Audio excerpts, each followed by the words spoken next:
पाण्यात काही किडे असतात, मग त्या पाण्यानं पोट दूषित होतं, लई बिमारी होतं, हेपेटायटिस होतं, कॉलरा होतो, मलेरिया होतो. मग आपण फिल्टरला पाणी सुरुवात केली. फिल्टर एक प्रकार नाही, 4 फिल्टर, 5 फिल्टर. बाबासाहेबांनी सुपर फिल्टर लावलं आणि त्या सुपर फिल्टर मधून जो शेवटचा निघाला त्याचं नाव आहे बुद्ध अँड धम्म. बाबासाहेबांनी लिहिलेलं आहे. रावण नहीं आ पा रहा था.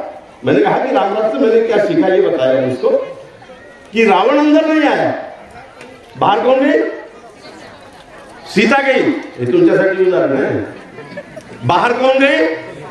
म्हणून तुम्ही जाऊ नका म्हणून यांचं मार्गदर्शन आवश्यक आहे, हे लक्षात घ्या. त्याच्यावरही बोलेल. क्यों गई सीता बाहर? इसलिए गई कि रावण साधु के वेश में आया था. इसलिए रामायण से पहली बार मैं सीख रहा हूं कि साधुओं से होशियार हो जाए. सर्व जगाला मानवतेचा, करुणेचा, मैत्रीचा संदेश देणारे आणि या जगामध्ये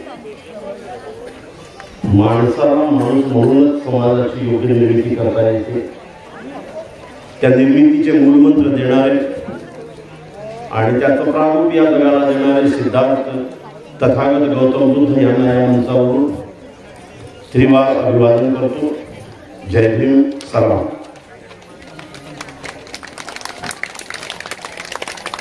प्रत्येक देशाची राष्ट्राची एक परंपरा असते.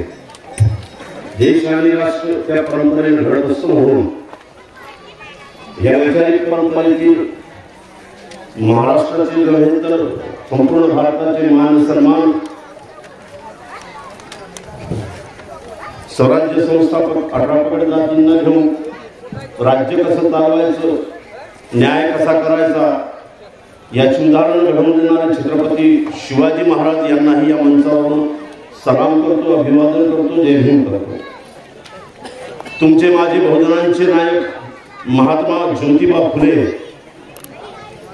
आणि त्यांच्या खांद्याला खांदा लावून चालणारी, अंगावर शेण, दगड, घाण झेलणारी आणि ती झेलली म्हणून तुम्ही आज इथं ताट मांडून बसून आहात, त्या माई सावित्रीला सुद्धा तुमच्या समक्ष सलाम करतो, अभिवादन करतो. एवढंच नव्हे तर हा मंच प्रबुद्ध मंच आहे. मी प्रबुद्धतेला किंवा बौद्धमय होण्याला अत्यंत छोट्या सोपस्कारांच्या दृष्टिकोनातून घेत नाही. बाबासाहेबांनी 1956 मध्ये धम्म दिला, परंतु 1947 मध्ये या भारताला आणि 26 नोव्हेंबर 1949 ला संविधानाच्या रूपानं खरी बौद्ध धम्माची दीक्षा देऊन दिली होती. हेही विसरता नाही. म्हणून केवळ बाह्यंगानं बौद्ध होता येत नाही, मुसलमान होता येत नाही, ख्रिश्चन होता येत नाही, ईसाई होता येत नाही. ते होण्यासाठी जी अंतर्दृष्टी लागते ती एक वेगळीच अंतर्दृष्टी असते. त्याला आपण आत्ताजीव भो म्हटलं तरी चालेल, नव्हे ते आत्ताजीव भाव असतं. मला अनेक प्रश्न विचारतात ना, मी हाजी सुद्धा आहे. 2015 घेतलं मी ते नसताना अनेक लोक म्हणतात ना, कभी सिख केस में चले जाते, कभी ईसाई केस में चले जाते, कभी बौद्ध धम्म केस में भी आप चले जाते हो. मैं बोला फिर तू मुसलमान क्या हो समझे नहीं, ये मेरी थोड़ी गलती है. ज्याप्रमाणे बौद्ध सरांनी फार सुंदर होत, बौद्ध होणं सोपं आहे, बौद्ध धम्माला समजून घेणारा टेढी आहे. म्हणून मुसलमान, सिख, ईसाई होणं सोपं आहे. मी हिंदूंबद्दल बोलत नाही हा, सध्या धोकादायक आहे म्हणून मी काय लोकांसाठी तो राहतो करतो. कारण येता येता एकाला भंतेरी पुन्हा विचारलं की राम राज्य आ रहा है, आपके क्या कहना है? मैं बोला पता नहीं यार, मैं बहुत खुश हूँ मेरे बाबा साहब के संवैधानिक राष्ट्र है और मैं किसी भी और राष्ट्र की परवानगी नहीं देता, तब तक मैं नहीं देता. ना इस्लामिक राष्ट्र की परवानगी दूंगा, बौद्ध राष्ट्र की परवानगी दूंगा, ना ईसाई राष्ट्र की परवानगी दूंगा, ना हिंदू राष्ट्र की परवानगी दूंगा. कोई जरूरत नहीं है. सभी राष्ट्रवादी इस संवैधानिक राष्ट्रवाद के लेके आराम से जियो ना. मूलाधिकार में जीने का अधिकार बाबा साहब के लेके दे दीजिए. नाटक क्यों करते हो? फिर भी मैं राम राज्य से एक उदाहरण सीख पाया हूँ. कौन सा? आपको पता है, सीता के सामने राम ने एक लाइन मारी थी और कहा था कि मैं आता हूँ जरा स्वीकार विकार करके, तुमने बाहर जाना नहीं, और अगर बाहर जाओगे तो मैं जिम्मेदार नहीं हूँ, और कोई भी बला, कोई भी आपत्ति अंदर आ नहीं सकती. लाइन मार के चले गया. सीता बाहर गई, रावण आया, रावण अंदर नहीं आ पा रहा था। मैंने कहा कि रामराज से मैंने क्या सीखा, ये बताया उसको कि रावण अंदर नहीं आया, बाहर कौन गई? सीता गई। हे तुमच्यासाठी उदाहरण आहे. बाहर कोण गई? म्हणून तुम्ही जाऊ नका, म्हणून यांचं मार्गदर्शन आवश्यक आहे, हे लक्षात घ्या, त्याच्यावरही बोलेल. क्यों गई सीता बाहर? इसलिए गई कि रावण साधु के वेश में आया था. इसलिए रामायण से पहली बार मैं सीख रहा हूं कि साधुओं से होशियार हो जाओ. अपने देश को बचाना है तो सबसे पहले किस राव हो जाओ? साधुओं से हो जाओ. बोले फिर महाभारत से भी सीखा होगा? बोला हम महाभारत से भी सीखा. बोले क्या सीखे? तो दुर्योधन बहुत बलाढ्य था, जहां पर भी मारो हंसता था. उसको गदा सर पर मारो हंस रहा है, सीने पे मारो हंस रहा है, पीठ पर मारो हंस रहा है, मर ही नहीं रहा है. आखिर में कृष्ण के पास आए और कर्ण ने पूछा कि ये बंदा कैसा है, मर ही नहीं रहा है यार. तो कृष्ण बोलता है अरे उसकी जो जान है वो टांगों में है, नीचे में जो है दुर्योधन की जान है, वहां पे मार, वो मरेगा. तो कर्ण बोलता है कि कृष्ण जी ये तो युद्ध के विरोध में है, युद्ध के नियम है कि शरीर के नीचे के भाग में मारा नहीं जाता. तब कर्ण बोलता है पगले, जो नीच अधम आदमी होता है उसे किसी भी तरह मारना यही धर्म है. तो मैंने सीखा है कि आज देश पर जो संकट आया है उस संकट में बहुत सारे दुर्योधन है, तो हम सब मिलकर कहीं भी कैसी भी मार मारकर उन्हें मारना जरूरी है. ये मैंने महाभारत में सीखा है. साथियों, मित्रांनो, माई फातिमा, माई शेख यांचा सुद्धा उल्लेख करतो. सावित्रीबाई बरोबर अंगावर दगडशेल घेणारी दुसरी मुस्लिम महिला आणि महात्मा ज्योतिबांच्या माई सावित्रीच्या शिक्षिकेबरोबर ती स्वतः शिक्षिका होती आणि तिच्या ओसरीमध्ये पहिल्यांदा अस्पृश्य जाती जमातींच्या मुलींची पहिली शाळा झाली भिडेच्या वाड्यामध्ये नंतर. आणि माई फातिमा उस्मान शेख यांच्या ओसरीमध्ये 1 वर्ष ही शाळा चालली. म्हणून या बौद्ध धर्माच्या मंचावरून माई फातिमा आणि उस्मान ज्यांनी महात्मा ज्योतिबा फुले आणि सावित्रीबाई यांना घरातून काढून टाकल्यानंतर 1.5 वर्ष आपल्या घरी ठेवलं, त्या दोघांना या मंचावरून जय भीम म्हणतो, सलाम म्हणतो, अभिवादन करतो. मी आधीच म्हटलं आणि सरांनी म्हटलं, नीरज मोदी साहेब फार सुंदर व्याख्यान दिलं. खरं तर मला प्रश्न पडला की त्याच्यानंतर काय बोलायचं, इतकं सुंदर व्याख्यान त्यांचं झालं. पण म्हटलं आलेलोच आहे तर बोललंच पाहिजे. का बोललं पाहिजे? या दोन्ही गाड्या बाजूला करा मला बरं प्लीज, त्यांच्यामुळे लोक थांबून आत मागतात. 5305 डस्टर गाडी आणि 7026 हे दोन्ही गाड्या बाजूला करा. आमचे जी या मंचावर सगळे उपस्थित आहेत त्यांना आदरपूर्वक सलाम करतो, जय भीम करतो. त्यांच्याकडे धम्म संरक्षणाची जबाबदारी आहे. आमच्या इस्लाममध्ये इस्लामच्या संरक्षणाची जबाबदारी मौलानांवरती आहे. शीख धर्मामध्ये पंचप्याऱ्यांवरती आहे, ईसाईंमध्ये पादरींवरती आहे. बौद्ध धर्मामध्ये सुद्धा ह्या लोकांना ते पवित्र असं संस्कारमय मूल्य संस्कृती जपण्याची जबाबदारी आहे. म्हणून त्यांचा आदर झालाच पाहिजे. जे कार्य तुम्ही करू शकत नाही ते कार्य ते करतात. जे कार्य तुम्ही करू शकत नाही ते कार्य ते करतात आणि ते करतात. म्हणून एकदा गेलेली तुमची सांस्कृतिक अस्मिता दुसऱ्यांदा 1956 मध्ये मिळालेली आहे, लक्षात ठेवा. कशी गेली होती पहिल्यांदा तुमची अस्मिता? सम्राट अशोकांच्या काळामध्ये 113 विहारांचा उल्लेख मिळतो, ज्यापैकी 84,000 विहार पुष्यमित्र संघाने जाळून टाकले होते. मी नेहमी प्रश्न विचारतो माझ्या भाषणांमध्ये की बाबा रे, जेव्हा शेवटचा बौद्ध सम्राट बृहदत्त याची हत्या पुष्यमित्र शृंगाने केली, नीट विचार करा, तेव्हा मिलिटरी कोणाची होती? ठाकरेंची तर नव्हती, मोदीची तर नव्हती, एखाद्या अकबरची किंवा एखाद्या औरंगजेबची तर नव्हती, एखाद्या जॉनची किंवा मेजर कॅन्डीची तर नव्हती. शेवटचा बौद्ध सम्राट बृहदत्त याच्या वेळी संपूर्ण 100% मिलिटरी जी होती ती बौद्धांचीच होती. कमांडर बौद्धांचेच होते, पोलीस बौद्धांचीच होती, सगळं प्रशासन बौद्धांचंच होतं. मग हा पुष्यमित्र शृंग असा कोण आला की मगधच्या गादीवरती बसण्यासाठी बृहदत्ताचं डोकं उडवतो, तुमची बौद्धांची मिलिटरी विद्रोह का करत नाही? जरा चिंतनाचा विषय आहे.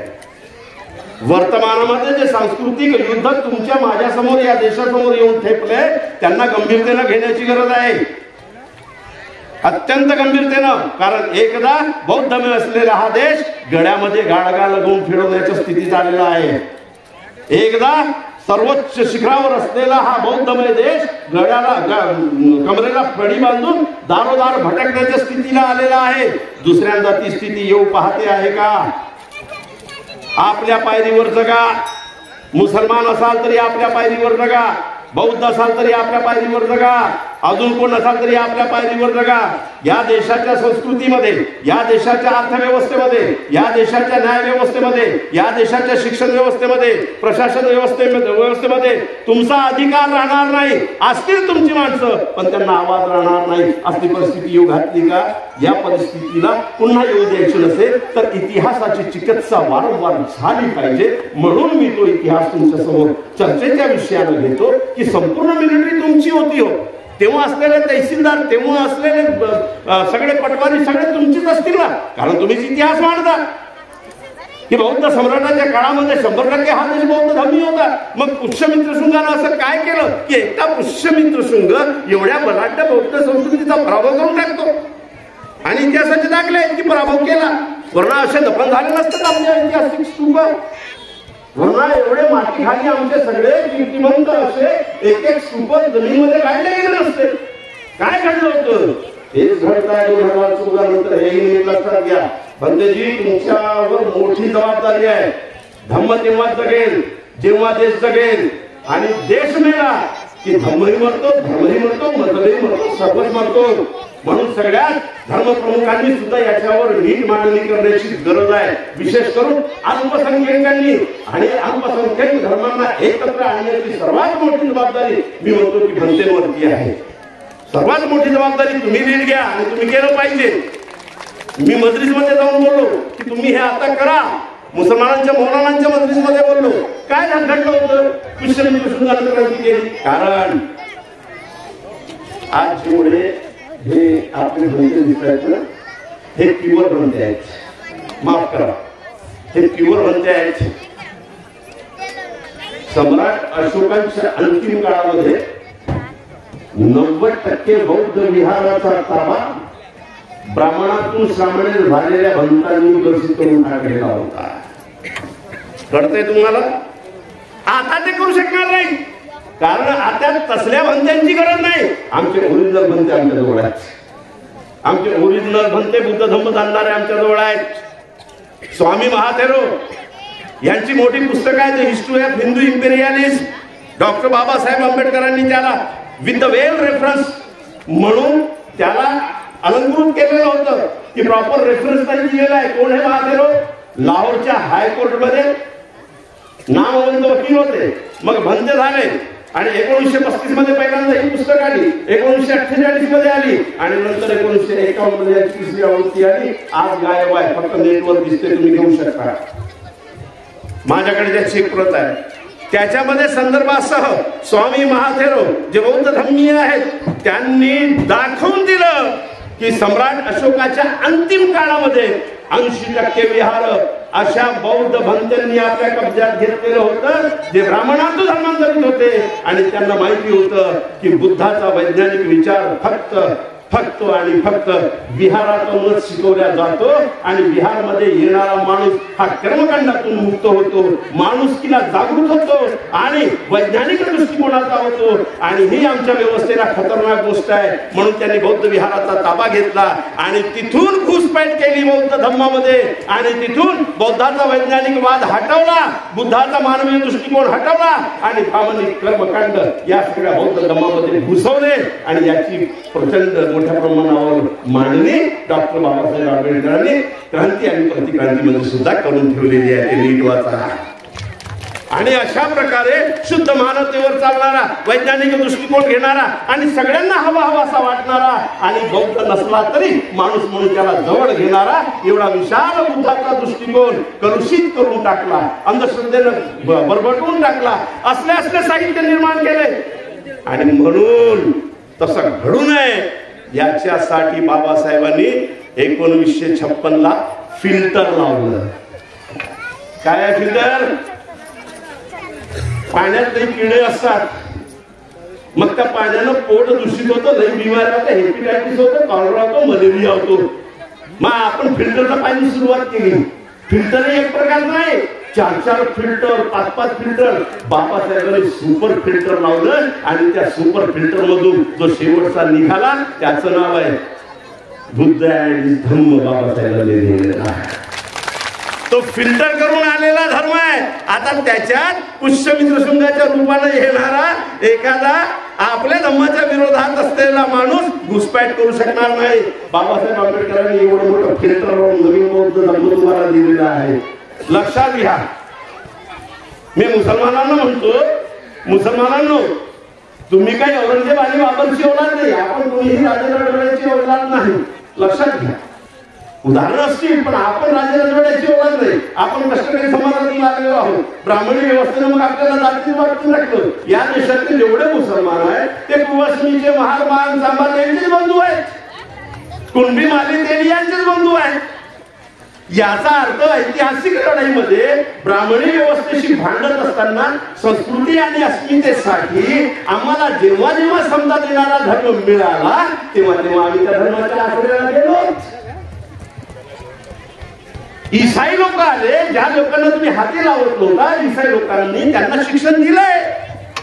शिक्षणाची दारं ईसाई लोकांनी या देशामध्ये उघडली. मुसलमान आले तेव्हा मुसलमानांनी ज्यांना मंदिरात जाण्याची मनाई होती, ज्यांना शिक्षणाची मनाई होती, पाणी सुद्धा मिळत नव्हतं, अशा लोकांना मस्जिदीची दारं उघडली. वासनाची गोडी लावण्यासाठी कुराण वाचल्याशिवाय मुसलमान होऊच शकत नाही. मग कुराण वाचल्याने पहिल्यांदा शिक्षण आले म्हणून मदरसे उघडले. त्या मदरसेमध्ये अनुसूचित जाती जमाती सर्व लोकांना शिक्षण देण्याची व्यवस्था केली. पाणवठ्यावर जाऊ देत नव्हते.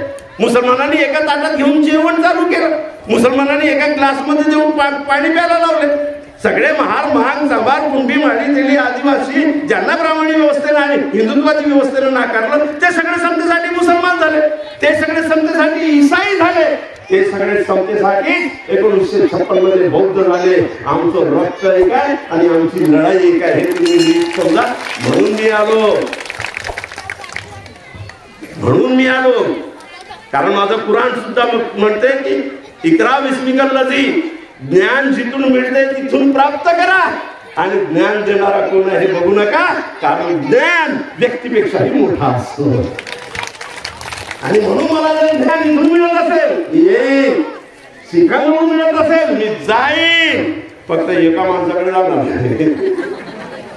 मला अँटीनेवाले पसंत नाही, कारण त्यांचा चॅनलच भेटत नाही. चॅनल भेटत नाही आणि कुठं कनेक्टिव्हिटी जोडतील आणि कोणता पिक्चर रिलीज करतील याची पण गॅरंटी नाही. म्हणून मी फक्त त्यांच्याकडे जाणार. मित्रांनो, आज जे स्तूप आहे बुद्ध अस्थिकलंडक स्तूप, हा आमचा सांस्कृतिक ठेवा आहे. या व्यवस्थेमध्ये सांस्कृतिक अस्मितेशिवाय तुम्ही जगू शकत नाही, हे लक्षात घ्या. किती हल्ले करा तुम्ही, गोलवलकरांनी एक सांगून ठेवलंय, we are our nation bunch thought मध्ये. काय सांगून ठेवलंय?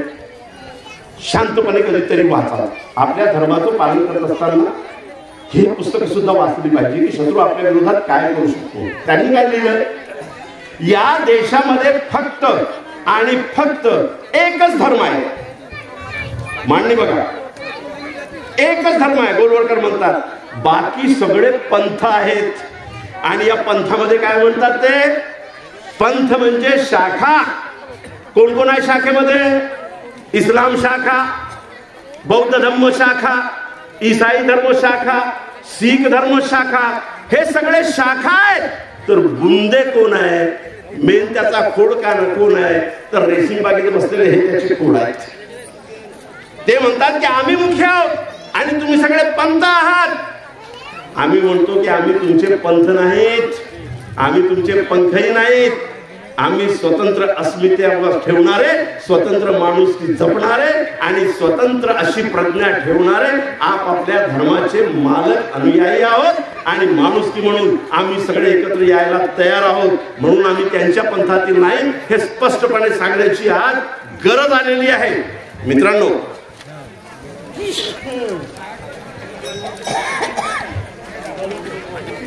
काही गोष्टी तथागतांबद्दल बोलतो आणि मी इथून जातो. भंते का आवश्यकता आहे?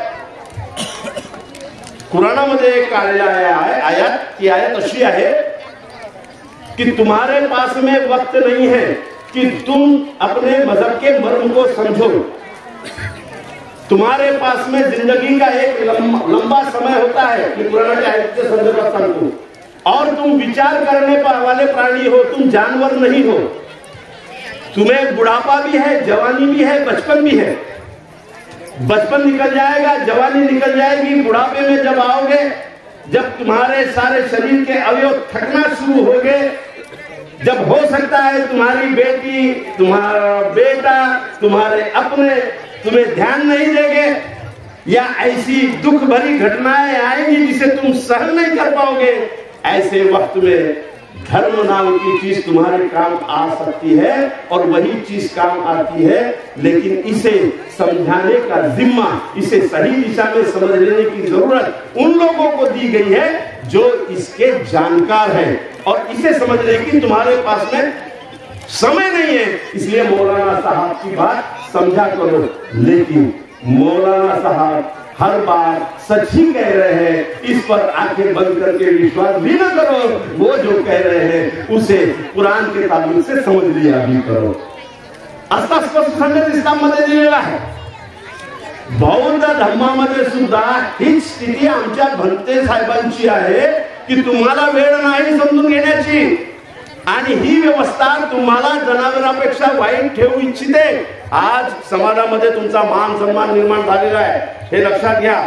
आहे लोक आज सन्मानाने तुमच्याकडे बघतायत, कारण डॉक्टर साहेब तुमच्याकडे, इंजिनियर साहेब तुमच्याकडे, पायलट आहे तुमच्याकडे, जज आहे तुमच्याकडे, लेक्चरर्स आहे तुमच्याकडे आणि नवे आज बौद्ध धम्म नावाची एक चांगली संस्कृती आणि त्याचं विचारपीठ आहे तुमच्याकडे. हे बौद्ध धम्म नावाची संस्कृती आणि विचारपीठ जपण्याची जबाबदारी भंतेंची असते. म्हणून भंतेंना नीट मान आणि सन्मान द्या आणि सतत दान द्या त्यांना असल्या कामाला द्या.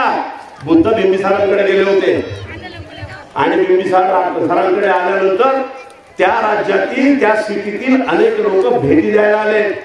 सोने घेऊन आले, रत्न घेऊन आले, अलंकार घेऊन आले, मोठ्या वस्तू घेऊन आले. बुद्ध ते सगळे स्वीकारत होते आणि धम्मकार्यासाठी दान देत होते. पण बुद्ध ते एका हाताने स्वीकारत होते. लक्षात घ्या, फक्त एका हाताने स्वीकारत होते. तेवढ्यात एक म्हातारी आली काठी घेऊन आणि ती म्हणते की तथागत, मी ऐकलं तुम्ही आलेले आहात, मी घाई गडबडीत आली आणि मी एवढी गरीब आहे की माझ्याकडे काही नव्हतं, पण हे अनार मी तोडून आणलं होतं. हा एकच अनार माझ्याकडे आहे, मी ते थोडंसं खाल्लेलं आहे, पण माझ्याकडे हेच देण्यासाठी आहे तथागत तुमच्याकडे, ते तुमच्यासाठी घेऊन आले. तथागतांनी तो अनार दोन्ही हातांनी स्वीकार केला. तथागतांनी तो अनार त्या म्हातारीकडून दोन्ही हातांनी स्वीकार केला. बिंबिसार नंतर म्हणाले की महाराज, मी पाहत होतो, तथागतजी मी पाहत होतो, सगळे श्रीमंत येऊन गेले, दरबारी येऊन गेले, मंत्री येऊन गेले, मोठे खजिनदार आणि व्यापारी येऊन गेले आणि मोठ्या किमती वस्तू दिल्या. त्या सगळ्या तुम्ही एका हाताने स्वीकार केलं आणि त्या म्हातारीनं उष्ट केलेलं अनार सुद्धा तुम्ही दोन्ही हाताने स्वीकार केलं. तेव्हा तथागत बोलले, हे जे आणले म्हणजे ज्यांनी श्रीमंतांनी यांनी कमवलेल्या अतिरिक्त संपत्तीचा तो 5 ते 10% भाग होता. काय बोलले? यांनी कमविलेल्या अतिरिक्त. बौद्ध धर्मामध्ये सुंदर अर्थविश्लेषण सुद्धा आहे, एवढं मजाक नाही आहे. माणुसकीचं विश्लेषण असू द्या, अर्थविश्लेषण सुद्धा आहे. मेळकी राजाचं ते उदाहरण आहे की बुद्ध जेवायला बसले आणि तिथून पाहतात तर काही मजूर बसलेले दिसले, लोक बसले. मेंढक राजाला विचारले की ते कोण आहेत? मेंढक राजा बोलतो की ते काम करणारे मजूर आहेत, म्हणे श्रम करणारे लोक आहेत. पण ते असे का बसले? बोलवलं बुद्धानं आणि म्हटलं की का बरं बसले? नाही म्हणे आमचं परिश्रम सुद्धा मिळायचं आणि जेवण सुद्धा नाही. बुद्ध बोलले मेंढक राजा, अरे त्या परिश्रमाचं मोल आधी दे आणि त्याला अन्न दे, त्याच्यानंतर मी जेवेल, नाही तर मी इथं जेवणार नाही. बुद्ध धर्मामध्ये काय काय आहे? त्या दोन्ही हातानं अनार स्वीकारलं तेव्हा बुद्ध म्हणाले की त्यांचं दिलेलं सगळं दान मी एका हाताने स्वीकार केलं, कारण ते अतिरिक्त कमाईमधला 5 ते 10% होता. पण या म्हातारीनं दिलेलं दान हे 100% सात्विकपणे दिलेलं दान होतं, म्हणून ते दोन्ही हातानं स्वीकार केलं. सात्विक दानापेक्षा दुसरं पवित्र दान नाहीये. ते कोणत्याही वस्तू नसू द्या, ते सात्विक दान तुम्ही म्हणतेंना दिलं पाहिजे. ते सात्विक दान धर्मक्रांतीला तुम्ही दिलं पाहिजे. मित्रांनो, काय काय सांगतात? बुद्ध एका गावाकडे निघाले होते, तेही कथामधून मजेशीर आहे. जाताना अनुयायी होते. अनुयायी म्हणाले की हे जागोजागी गड्डे दिसतात, हे गड्डे कशाचे तुम्ही सांगू शकता का? बुद्ध म्हणाले की हो, गड्डे दिसत आहेत, 1 2 4 5. हे गड्डे याच्यासाठी आहे की कोणीतरी पाहण्यासाठी इथं शोधात आला आणि त्याने हे गड्डे खोदले. पण 6-7 गड्डे खोदल्यानंतर त्याला पाणी लागलं नाही आणि कदाचित कुठंतरी लागलं असेल तर मला माहिती नाही. परंतु हे 6-7 गड्डे खोदण्यापेक्षा त्यानं एकाच गड्ड्यावर जर परिश्रम केलं असतं तर कुठं ना कुठं तरी खोद गेल्यावर पाणी मिळालं असतं. म्हणून आयुष्यात 17 गड्डे खोदू नका, एकाच गड्ड्यात नीट पाणी घेण्याचा प्रयत्न करा. गड्ड्याचा अर्थ गड्डा नव्हे, गड्ड्याचा अर्थ प्रयत्न आणि परिश्रम आहे, हे लक्षात घ्या. परिश्रम वाया जाता कामा नये, म्हणून मार्गदर्शकाची अत्यंत आवश्यकता असते. म्हणून मार्गदर्शक हा सर्वात श्रेष्ठ असतो आणि त्या मार्गदर्शकाच्या रूपानं इथं भंते जी उपस्थित आहेत, यांचं मार्गदर्शन तुम्ही घ्यायलाच पाहिजे. मित्रांनो, आज आपल्यासमोर जे संकट आहे तेही मी त्याच्यावर बोलतो 2-4 मिनिटं, ते महत्वाचं आहे. जर संविधान असेल तर तुमचा धर्म जगेल, सरळ बोलतो. जर संविधान असेल तर माझा इस्लाम जगेल. जर संविधान असेल तर एखाद्याची ख्रिश्चनिटी जगेल, इसाईनिटी जगेल, जे काही असेल त्याचं जगेल नव्हे. जर संविधान असेल तर चांगला हिंदू जगेल, नाही तर तोही मरेल. हेही बोलतो मी. जर संविधान असेल तरच चांगला हिंदू जगेल, नाही तर तोही मरेल. म्हणून संविधान जगवणं अत्यंत आवश्यक आहे. काय चाललंय? बाबासाहेब आंबेडकरांनी संविधानाची निर्मिती बौद्ध तत्वावर आधारलेल्या समता, न्याय, बंधुता या मूल्यांना अधिष्ठित मानून निर्माण केलं. त्या संविधानामध्ये बाबासाहेब आंबेडकरांनी 353 कलम टाकले. आता हे महत्वाचं बोलतो. बाबासाहेबांनी निर्माण केलं म्हणून काही लोक अत्यंत भावनिक होऊन म्हणतात की धर्मग्रंथासारखा पवित्र ग्रंथ नाही, धर्मग्रंथ हे डोक्यावर धरून नाचायला पाहिजे. मी दोन्ही गोष्टींचा विरोध करतो. याबद्दल दुमत नाही की बाबासाहेब नसते तर संविधानाची निर्मिती झालीच नसती, हेही खरं आहे. कारण लोक म्हणतच होते, संघप्रणित लोक, की नव्या संविधानाची गरजच नाही आहे, आमच्याकडे जुनं संविधान आहे मनुस्मृतीचं. आणि बाबासाहेब एकटेच बॅरिस्टर नव्हते. या देशामध्ये स्वातंत्र्यानंतर प्रॉमिनंट, ज्याला नावाजलेले आपण बॅरिस्टर म्हणतो, ते 61 बॅरिस्टर होते. पाकिस्तान वेगळा झाला तेव्हा पाकिस्तानकडे 21 बॅरिस्टर होते. पण गंमत अशी की पाकिस्तान वेगळं झाल्यानंतर 11 वर्ष पाकिस्तानचं संविधान निर्माण झाला नाही. 21 बॅरिस्टर असून किती वर्ष? 21 वर्ष पाकिस्तानचं संविधान निर्माण झालं नाही. आणि पाकिस्तानची लोकशाही ही 11 वर्ष मिलिटरीच्या टापेखाली राहिली. आजही तिथं लोकांना लोकशाहीचा श्वास घेता येत नाही.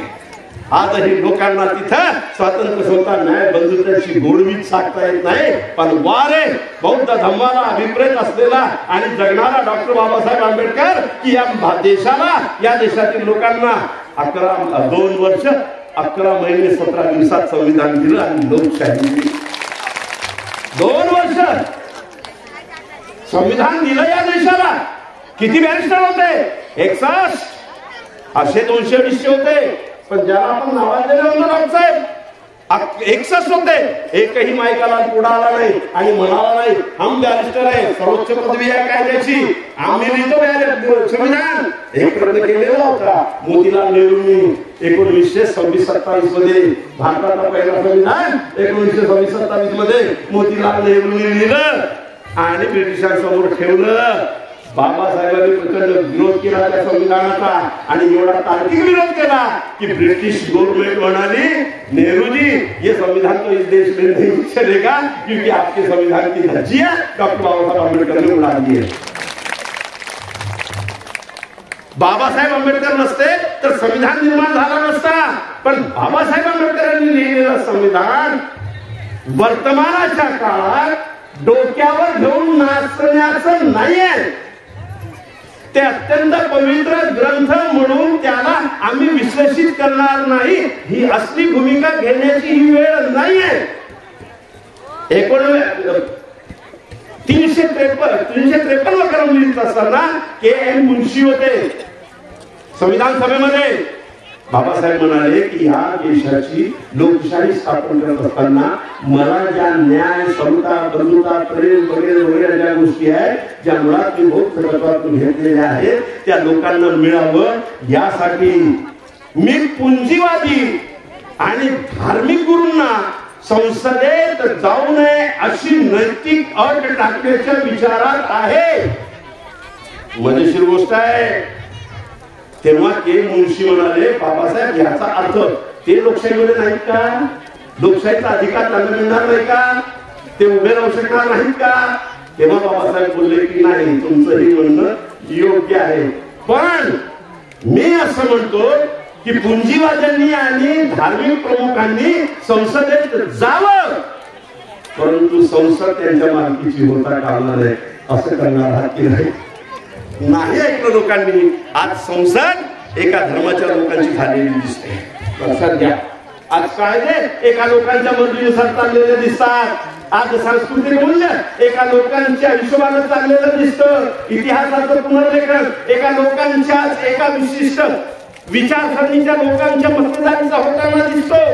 हे सगळे संकट येत असताना बाबासाहेब आंबेडकरांनी एक नीट सांगून ठेवलेलं होतं, संविधान में बदल ये संविधान की सबसे खासियत है. नीट लक्षात घ्या माझ्या मित्रांनो, बंधुओं, संविधान में बदल ये संविधान की खास विशिष्टता है. ये इतना लवचिक है कि इसमें बदलाव के तरतूद भी की गए. मग 353 कलम सांगत असताना बाबासाहेबांनी इमर्जन्सीचं कलम टाकलं आणि संविधानात बदलण्याची तरतूद निर्माण केली. ती कशी? देशावर युद्ध लादलं जात असेल, अंतर्गत गृहयुद्ध छिडलेलं असेल, मोठी नैसर्गिक आपत्ती आलेली असेल किंवा वर्तमानाच्या परिस्थितीमध्ये लोककल्याणकारी बदलांची जर गरज असेल आणि जुने कायदे याला समर्पित नसतील तर त्याच्याऐवजी नवीन कायदे म्हणून देशाची सुरक्षा, देशाची रक्षा आणि नवीन कल्याणकारी स्कीम चालू करण्यासाठी नियम बनवू शकतात. 1952 मध्ये बाबासाहेब हयातीत होते. सुप्रीम कोर्ट मध्ये केस गेली. 1967 मध्ये निकाल लागला आणि सुप्रीम कोर्टाने एक निर्णय दिलेला आहे. कोणता? 1967 मध्ये संसदेला संविधानाच्या कोणत्याही कलमामध्ये बदल करण्याचा पूर्ण अधिकार आहे. आणि 1967 मध्ये याच उच्च न्यायालयाने पुन्हा एक निर्णय दिला. त्याच निर्णयाच्या खाली केवळ कलमांमध्ये नव्हे मूलाधिकार मध्ये सुद्धा बदल करण्याचा अधिकार संसदेला आहे. हे तुम्हाला माहिती का? हे माहिती असायला पाहिजे. आणि म्हणून आम्ही म्हणू की संविधान को हाथ लगाएगा तो हम हाथ कलम कर देंगे, संविधान को हाथ लगाएगा हम सर कलम कर देंगे. असल्या भावनिक याच्यानं हे युद्ध लढता येत नाही लढता येणार. आणि मग चिकित्सक बुद्धीने संविधानाकडे पाहावं लागेल. आणि बाबासाहेब म्हणतात की संविधान हा फक्त कायद्यांचा सांगाडा आहे. काय आहे ते? कारण मी का म्हणतो संविधान आणि बौद्ध धर्माची सगळं जे बौद्ध धर्मात आहे ते सगळं तत्व संविधानाच्या रूपानं बाबासाहेब म्हणतात की मैं आने वाले चंद सालों में इस देश को बौद्ध में कर दूंगा. खरंच निसर्गानं बाबासाहेबांना अजून 15 वर्ष दिली असती तर या देश बौद्धमय झाला असता 100%. कसा झाला असता? मी माझं नाव आमच्याकडे ठेवलं असतं का? माझ्या बायकोनं नाव गणवी ठेवलं असतं का? अरे बौद्ध धर्माची बाबासाहेबांची संकल्पना मुळातून जर समजून घेतली तर ते असं आहे की बौद्ध धर्म जगणारा एक माणूस हे म्हणते आहेत. विचार करा, बौद्ध धर्माच्या तत्वाला 100% समर्पित हे म्हणते. जर देशाचे राष्ट्रपती झाले तर देशात काय होणार नाही. विश्वास वाटेल मुसलमानाला, अरे राष्ट्रपती बौद्ध धर्म तत्वावर चालणारा हा म्हणते आहे, माझ्या इस्लामला केसावर धक्का लागणार नाही, कारण त्याची सुरक्षेची जिम्मेदारी तो करेल, कारण तो अष्टांगिक मार्गानं आणि सगळ्यांना सोबत घेऊन जगणार आहे. इथला म्हणते जर कलेक्टर झाला तर काय घडेल? बौद्ध धर्माची संकल्पना खूप मोठी होती बाबासाहेबांची. बौद्ध धर्मासाठी प्रत्यक्ष पंचशील घेऊन, जसं मुसलमान म्हणतात हम पूरे देश को इस्लाम में कर डालेंगे, कट्टरपंथी म्हणतात. म्हणजे काय करणार? सगळ्यांनाच कलमा पडून डोकी घालून बसवणार असं कधीच कळत नाही.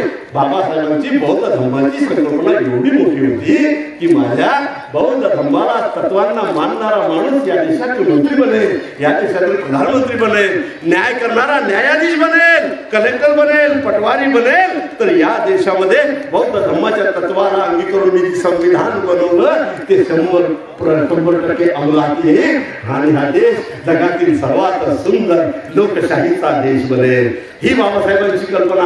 मग बाबासाहेब म्हणतात की हे सांगाळ आहे कशाचं? कलमांचं. याचं हृदय काय आहे आणि याचं रक्तवाहिन्या काय आहे? मी मंदिरांसमोर हा विषय का हाताळतोय? मी मजलिसला गेल्यानंतर मौलानांसोबत हा विषय हाताळतो. जगजीत सिंगजींनी आता त्यांची संगती घेतलेली होती शिखांची, मी तिथं गेल्यावर ही हाताळलं. कारण भंतेजी, मौलाना साहेब, पंचकारी साहेब, पादरी साहेब तुमचं समाज ऐकतो याच्यात नाकारण्यात गरज नाही. एक प्रभावी क्षेत्र यांचं आहे आणि ते कायम असलं पाहिजे. या प्रभावी क्षेत्राचा वापर वर्तमानाच्या संकटाशी तुम्ही सांगड घालून वर्तमानात आलेल्या संकटाची नीट माहिती लोकांना आपल्या धर्म शिकवणीच्या माध्यमातून द्यायला पाहिजे. याच्यासाठी मी विनंती करतोय. काय म्हणाले बाबासाहेब आंबेडकर? संविधान फक्त सांगड आहे कायद्यांचा आणि तो मृत आहे. मेलेला आहे. तो ऍक्टिव्ह केव्हा होतो? तो जिवंत कसा होतो? बाबासाहेब आंबेडकर म्हणतात ते आसाराम बापूचे माहिती आहे तुम्हाला? एक आचार्य बोलले अब उनको छोड़ देना चाहिए मोदी जी. मोदीजीला पत्र पठा आमसारखा भयानक शक्तिशाली माणूस केला गेलेला आहे. म्हणून बाबासाहेब आंबेडकर बोलले की या संविधानाचा आत्मा, या संविधानाचा मेंदू संसद आहे. संसद हे मेंदू आहे आणि रक्तवाहिन्या प्रत्येक राज्यातील विधानसभा आहेत, त्या हृदय आहेत. आणि मेंदू आणि हृदय याच्यातून तुमची सुटका झाली तर हे संविधान धर्मांतर लोकांच्या हाती पडते. आज काय झालं? संसद कुणाच्या कब्जात? बलात्कार करणाऱ्या लोकांच्या कब्जात. संसद कुणाच्या कब्जात? बॉम्बस्फोट करणाऱ्या लोकांच्या कब्जात. संसद कुणाच्या कब्जात? धर्माच्या नावानं रक्तपात करणाऱ्या लोकांच्या कब्जात. संसद कुणाच्या कब्जात? लोकांना लुटून बलात्कार झालेल्या श्रीमंतांच्या कब्जात. मग आमचे लहान लहान धर्म, लहान लहान संस्कृत्या कशा जिवंत राहणार आहे? हा लढा मोठा आहे. केवळ धर्मसंगती घेऊन किंवा बौद्ध संगती घेऊन किंवा इस्लामिक संगती घेऊन चालणार नाही. आता आम्हाला नीट 2024च्या युद्धाला सुद्धा सामोरं जाण्याची गरज आहे. मी शुक्रवारच्या नमाजी नंतर सुद्धा जिथं जिथं मला वेळ मिळतो तिथं तिथं भाषण देतो आणि मी म्हणतो अभी मैं नमाज पढ़ के खड़ा हो गया हूँ, अल्लाह को अल्लाह के लिए दे दिया हूँ, अब नागरिक करके मुझे जिम्मेदार रहना है तो मेरे को क्या करना है मुझे सोचना पड़ेगा. दिलं ईश्वराचं ईश्वराला, बुद्धाचं बुद्धाला दिलं, पण नागरिक म्हणून जेव्हा मशिदीतून बाहेर आलो तेव्हा मला काय करायचंय हे मला विचार करावा असं वाटतं. आणि मग विचार केल्यानंतर शेवटी बाबासाहेबांच्या संविधानापर्यंत यावं लागतं. आज संविधान वाचवण्याची गरज आहे, पण ते भावनिक होऊन वाचवता येणार नाही. आज आमचं सगळं काही गेलेलं आहे. तुम्हाला नोकरीची गॅरंटी आहे की नाही माहिती नाही. 10 वर्षानंतर डॉक्टर साहेब तुम्हाला गॅरंटीच नाही नोकरीची. आम्हाला तर स्वातंत्र्यानंतर नोकरी, मुसलमानाला गॅरंटी नव्हती. पण बघा, धर्म असो किंवा चांगला धर्म असो तो कसा जगवतो माणसांना. किती जण घेऊ आमच्या एवढा खुलेआम मशिदीवर हल्ले, खुलेआम दर्गावर हल्ले. त्या बिलकुल बांधवर 8 लोक बलात्कार करतात. 8 वर्षाच्या पोळीला भिंतीवर आपण म्हणतात 3 वर्षाची गरबा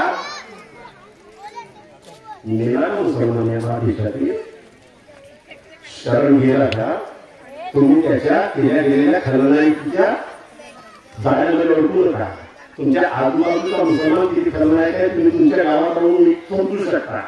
तुमची मैत्री कोणत्या कोणत्या मुसलमानासोबत आहे त्याच्यावरून तो खलनायक आहे की नाही हे तुम्हीच ठरवा. लोक म्हणतात की मुसलमान खतरनाक असतात. एका सभेमध्ये कोल्हापूरला मी गेलो, मराठा सेवा संघाने घडवलेली होती काही, तिथे बसलेले होते 300-350 पोरं.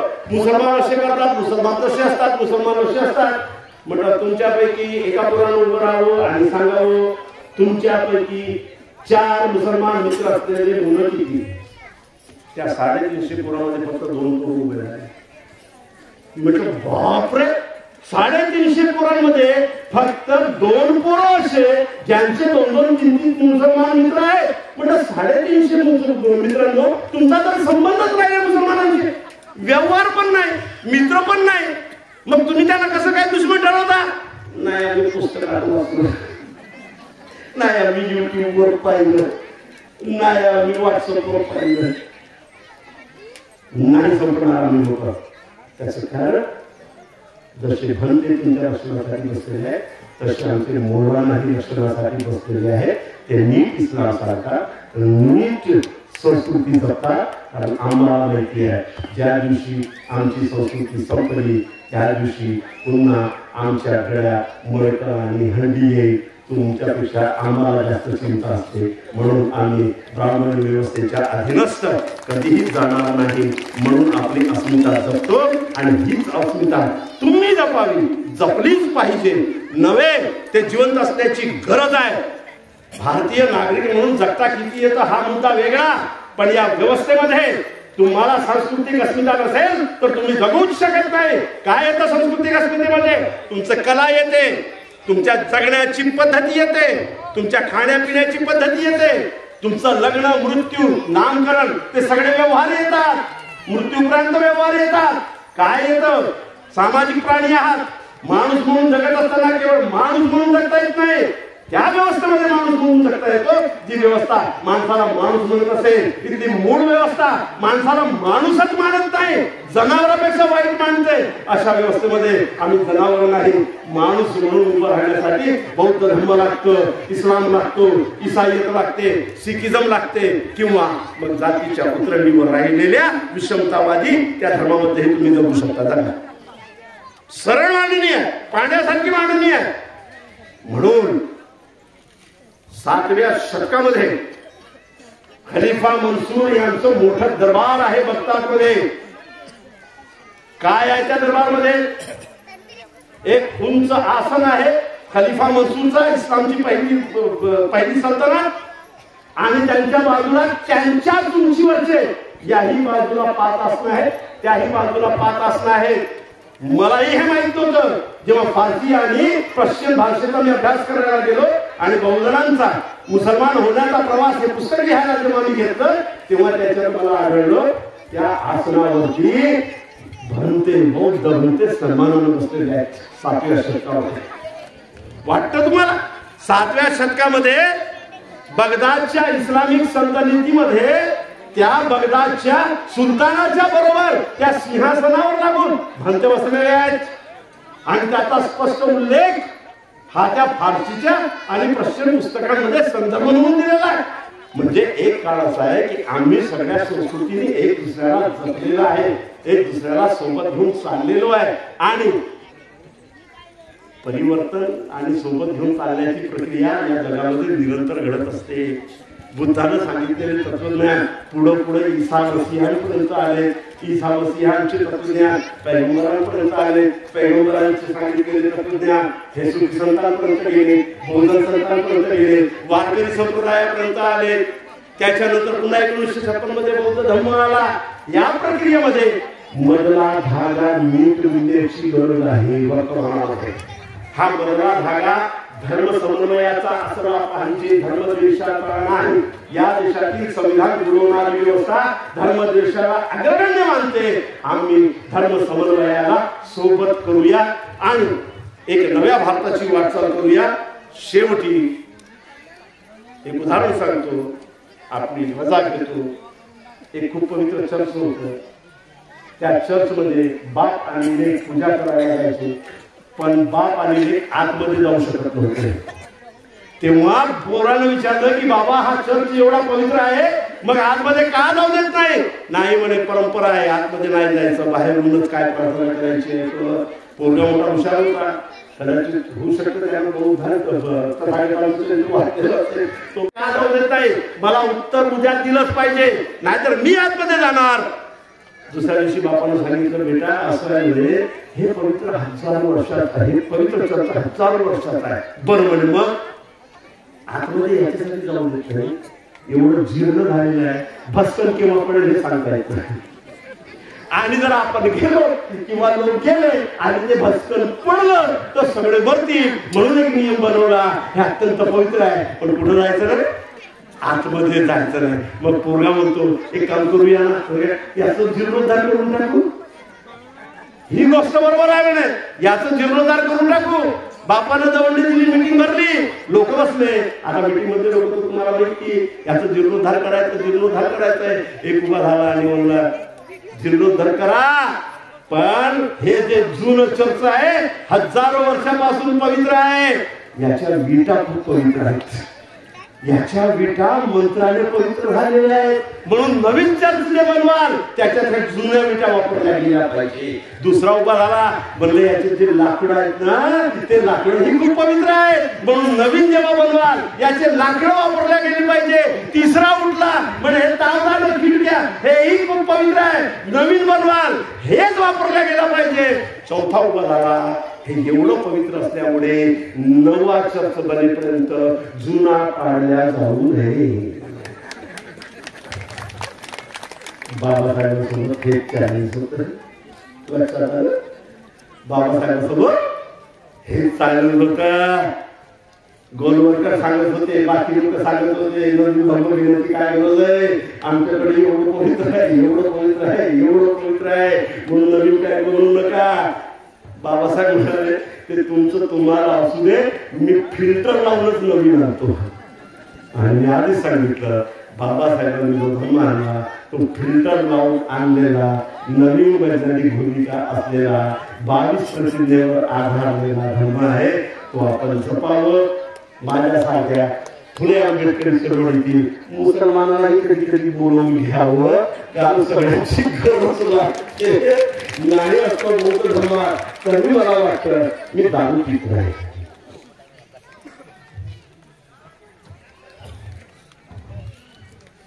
परवानगी असताना सुद्धा अजून एकच बायको सोबत घेऊन फिरतो.